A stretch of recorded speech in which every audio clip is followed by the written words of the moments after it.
Buenas a todos, vamos a resolver el problema 319 de acepta el reto, la máquina calculadora. En nuestro problema nos dicen que tenemos una máquina con tres botones, un botón que suma 1, otro que multiplica por 2 y otro que divide entre 3.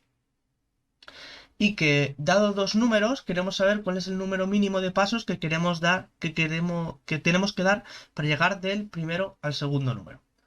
Una pequeña peculiaridad de este problema es que tenemos que darnos cuenta de que todas las operaciones se realizan en módulo 10.000, es decir, nos quedaremos siempre con los últimos 4 dígitos de todas las operaciones. La entrada de ejemplo es muy sencillita, por cada línea nos dirán simplemente los dos números que tenemos que necesitar, separados por un espacio hasta final de fichero. Veamos cómo podríamos intentar resolver este problema. Una vez que tengáis un poquito de práctica, este tipo de problemas veréis directamente lo que tenéis que hacer. Pero veamos qué haríamos si es la primera vez que nos encontramos con este problema y tenemos que hacer un pequeño análisis para encontrar cuál sería la solución. Veamos un ejemplo sencillo. Imaginemos que queremos llegar de 5 a 11. Bien, pues nosotros empezaríamos a pensar que desde el 5 no sabemos la manera más efectiva de llegar al 11. Claramente de cabeza nosotros sabemos que es multiplicar por 2 y sumar 1, pero nosotros tenemos que programarlo, no podemos pensar ejemplos que sacaríamos de cabeza. Entonces, desde el 5 podemos hacer tres pasos distintos. Podemos sumar 1 y llegar a 6. Podemos multiplicar por 2 y llegar a 10. Y podemos dividir entre 3. Esto es una división. Y llegar al 1. Recordar que esto es una división entera, entonces el resto no nos importa, solo nos quedamos con el cociente. Como nosotros en este primer paso, solo pulsando un botón, no hemos llegado a la solución que queremos, tenemos que repetirlo con estas nuevas soluciones. Es decir, desde el 6 llegaríamos al 7, sumando 1. Multiplicando por 2 llegaríamos al 12. Y dividiendo entre 3 llegaríamos al 2. Desde el 10, sumando 1, llegaríamos al 11 y aquí podría parar nuestro programa, porque ya hemos encontrado el número que queríamos. Claramente, si lleváis ya un poco programando, encontraréis fácilmente qué tipo de estructura de datos tenemos que utilizar aquí. Esto es un árbol, o un poquito más general, podríamos decir incluso que es un grafo. Al final, un árbol es un tipo de grafo. Gente quisquillosa podría decir que esto no es un árbol, pues si por ejemplo en el 1 sumamos 1, llegaríamos al 2 y podríamos decir que es el mismo nodo. Pero simplemente lo que podríamos decir también es que si sumamos 1, lo que estamos haciendo es una rama nueva con el mismo número. Para nuestro problema es lo mismo, esto es simplemente teoría y nos da igual siempre que nuestra solución sea buena. Pero nosotros de hecho no deberíamos necesitar llegar a expandir tanto. Ahora nos falta saber cuántos pasos hemos dado, pero si vemos el grafo como lo hemos dibujado por estratos, podemos ver muy fácil que el primer estrato sería hacer 0 pasos, es decir, que tendríamos que llegar del mismo número al que nos han dado. El segundo estrato sería el segundo piso es dar un paso y el tercer piso sería dar 2 pasos. Entonces, en este caso, nuestra solución sería 2. Tenemos que dar 2 pasos para llegar del 5 al 11. Una vez sabido esto, podemos programar nuestra solución.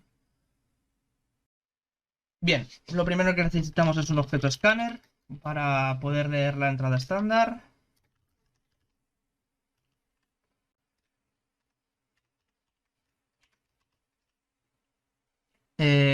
Nuestro problema lee hasta el final del fichero, por tanto tenemos que decirle que lea siempre que tenga algo más que leer y no se haya terminado la entrada. Y una vez aquí necesitamos leer 2 números por caso. Vamos a llamarlo inicio.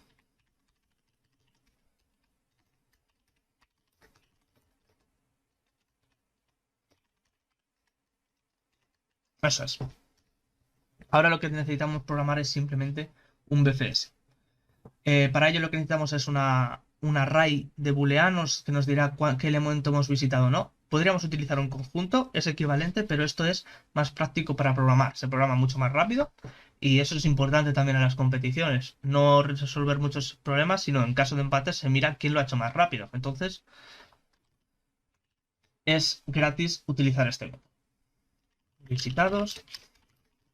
También otra buena práctica en programación competitiva es declarar un poquito más de memoria en las estructuras de datos estáticas. Es decir, en vez de declarar, objetivamente nosotros necesitamos 10.000 posiciones desde el 0 al 9.999, pero programar un poco, o sea, declarar un poquito más de memoria nos va a ahorrar algunos ground answers que no deberían ser ground answers. Esto es, por ejemplo, porque algunos problemas no quedan muy claros si empiezan en el 0, si empiezan en el 1. Entonces es más fácil declarar algo más de memoria y nos va a ahorrar algunos problemas que no deberían estar ahí, y un poquito más de memoria no nos va a dar un memory limit nunca. Ahora necesitamos la estructura de datos propia de los BFS, que es utilizar una cola para ver cómo vamos visitando ese grafo.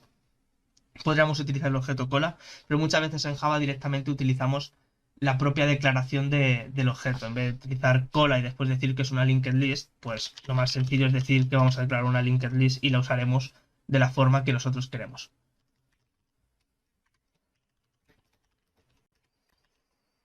Ahí está. Y nuestra cola tiene que tener metido, para empezar, nuestra variable inicio, que es el primer elemento del BFS. Vamos a utilizar un pequeño truco para poder encontrar el camino más corto en un BFS, en un grafo que no tenga pesos sobre las aristas. No hace falta usar un algoritmo de Dijkstra, podemos usar un BFS con este pequeño truco. Y es que nosotros vamos a tener un elemento que nos dirá cuándo pasamos de un estrato a otro. Es decir, cuándo pasamos de mirar estos nodos de aquí a mirar estos nodos de aquí a mirar estos nodos de aquí. Podríais declarar uno nuevo, pero lo más fácil es utilizar el elemento null. Cada vez que aparezca el elemento null, por cómo lo vamos a programar, estaremos pasando al siguiente nivel de nodos a visitar. Bien, ahora nosotros tenemos que programar nuestro BFS. Simplemente tenemos que decirle mientras el tamaño de la estructura de datos sea mayor a 1, tiene que seguir para adelante. ¿Por qué mayor que 1 y no cuando deje de ser vacía? Porque nosotros vamos a tener siempre este elemento null dentro de nuestra cola. Veréis ahora para qué sirve. Y entonces nosotros no tenemos que parar cuando se vacíe porque nunca va a estar vacía. Siempre que entremos a un null vamos a volver a meterlo. Entonces ahí no podemos, nosotros tenemos que seguir continuando. Bien. Podemos tener dos tipos de elementos, entonces, como hemos dicho, podemos recibir un null y podemos recibir un número entero. Vamos a poner primero una variable solución, que es cuántos movimientos tenemos que hacer para llegar de un número al otro. Entonces, si vamos a sacar el primer elemento de la cola.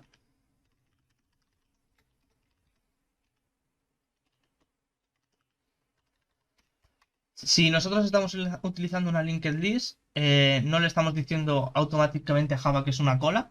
Tenemos que asegurarnos de que estamos añadiendo elementos y eliminándolos como es nuestra estructura de cola. Entonces, aquí es útil decirle que tenemos que eliminar desde el final, y aquí incluso decirle que añadamos desde el principio, aunque lo hace automáticamente, pues nos aseguramos de que estamos utilizando bien la estructura de datos. Bien, si nuestro elemento es null y si no es null, vamos primeramente con la parte de que no sea null porque es programar un BFS de toda la vida. Bien, nosotros vamos a visitar 3 nuevos nodos. Vamos a decir que el nodo que podemos visitar es suma 1. Nosotros en una competición utilizaríamos estos nombres de variables tan largos. Utilizaríamos IJK probablemente, pero bueno, como esto es un vídeo para que entendáis la solución, podemos utilizar nombres un poco más descriptivos. Que simplemente será elemento más 1. Podemos decir que es mul2, que será nuestro elemento por 2. Y podemos decir que es div3, por ejemplo, que será nuestro elemento entre 3. Cosa importante, como nos dice nuestro problema, todas las operaciones se hacen módulo 10.000. pues nosotros le vamos a especificar que estas operaciones se hacen módulo 10.000 para nunca pasarnos de este número. Realmente a dividir entre 3 no hace falta que se lo hagamos, porque dividir entre 3 siempre nos va a llevar a un número más pequeño, entonces nunca vamos a pasarnos de este 10.000. Pero bueno, ya que se lo hacemos a uno, de nuevo hacérselo a todos, pues no es ningún problema. Perfecto, entonces ahora, si cualquiera de estos elementos ya es el número fin, tendríamos que terminar el BFS porque hemos encontrado nuestra solución. Entonces, si suma 1 es igual a fin, vamos a decirle que pare la ejecución. Igual con el resto de variables.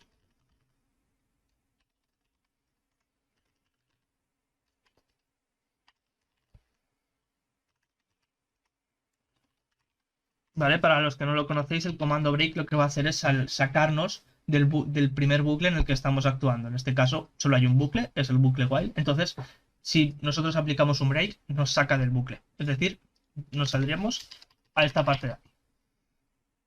Perfecto. ¿Qué pasa si no salimos de ninguno de estos bucles? Pues que nosotros necesitamos meter estos 3 elementos a la cola. Siempre que no hayan sido visitados antes. Es decir, nosotros vamos a marcar que si no está visitado suma 1.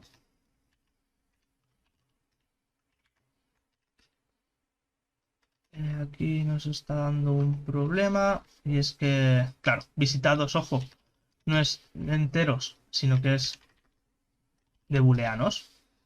¿Vale? Eso es. Ya el problema. Si no está visitado suma 1. Ojo, en Java los arrays de booleanos se declaran siempre en falso. Entonces, perfecto. Esto es como decir que todo no está visitado. Entonces no tenemos que asegurarnos de recorrer los 10.000 elementos y decir que todos serán falsos al principio. Pues si no está visitado, lo primero es que haremos que esté visitado, no volver a pasar por él. Y lo meteremos a la cola. Suma 1. Ya podemos hacer exactamente lo mismo con los otros 3. Un 2. Un 2. Y un 2. Un 2. Un 2. Uy, no, un 2 no. Es tip 3.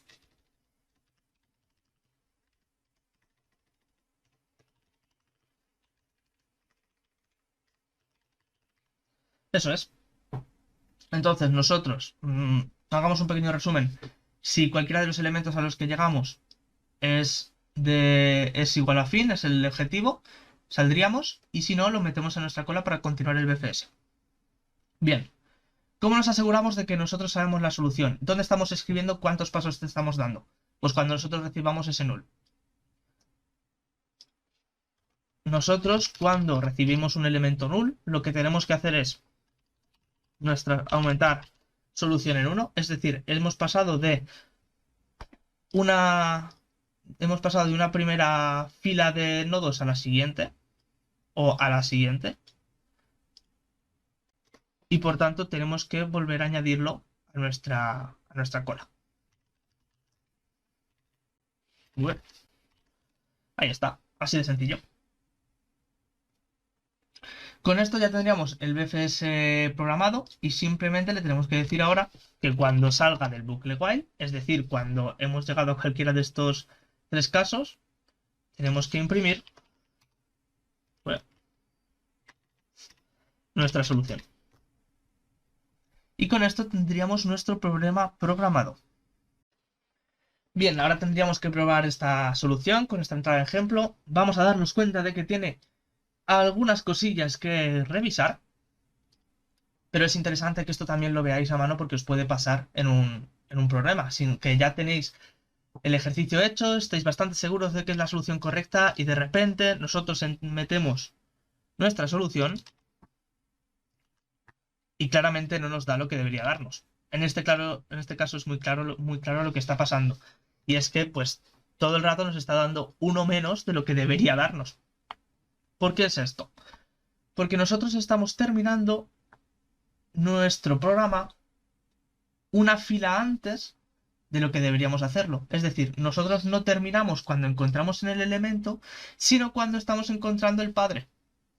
Es decir, si nuestro, por ejemplo, en el ejemplo de llegar hasta 11, cuando nosotros llegábamos a 10, solución va a ser 1, porque solo hemos pasado a la segunda fila. Es decir, solo hemos pulsado una vez el botón. Y nosotros ya viendo que pulsando otra vez el botón paramos. Es decir, tendríamos que pulsarlo una vez más. Es decir, nuestra solución debe de ser más 1. En este caso, si ahora volvemos a comprobar, pues claramente nos da lo que pasa. Cuando vemos esto, muchas veces nos aventuramos a decir, perfecto, ya está la entrada de ejemplo correcta, este problema está perfecto. De nuevo, otra cosa importante que hay que hacer es encontrar casos extremos. Un caso extremo puede ser este, por ejemplo, en el que nos estamos ya pasando de ese 10.000, de ese módulo. Perfecto, hemos probado un caso. Veamos qué pasa, por ejemplo, si queremos probar otros casos. Llegar desde el 0 al 9.999, del 9.999 hasta el 0. Son casos que tienen sentido. Aquí vamos a tener que hacer un montón de operaciones y pueden que sea 21. Y de hecho aquí solo tenemos que hacer una operación porque si sumamos 1 nos quedamos en el 0. Perfecto. Pero otro caso que podríamos decir extremo es no cuando tenemos que hacer muchas operaciones, sino cuando de hecho no tendríamos que hacer ninguna. Si queremos ir de un elemento a él mismo. Aquí nos está dando un problema claramente. Nuestro BFS no puede darse cuenta cuando vamos desde inicio igual a fin.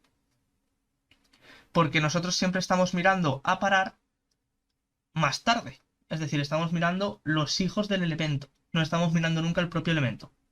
¿Cómo podríamos solucionar esto? Pues hay dos formas.